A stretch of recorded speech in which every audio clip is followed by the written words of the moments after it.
এটা হলো $1,00,000 আর তোমার পিছনে 4 জন লোক আছে। তুমি নিজেই টাকাটা নিয়ে নিতে পারো অথবা তাদের সাথে ভাগ করে নিতে পারো। তোমার ন্যায্য অংশ হবে $20,000। কিন্তু যদি তুমি চাও পুরো 1,00,000 নিতে পারো, তাহলে বাকিরা কিচ্ছু পাবে না। বলো আমাকে তুমি কি চাও। নিশ্চয়ই।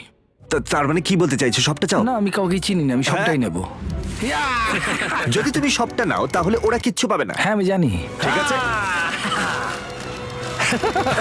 আমি অনেক পেয়ে গেছি, অন্যদের সুযোগ দেওয়া উচিত।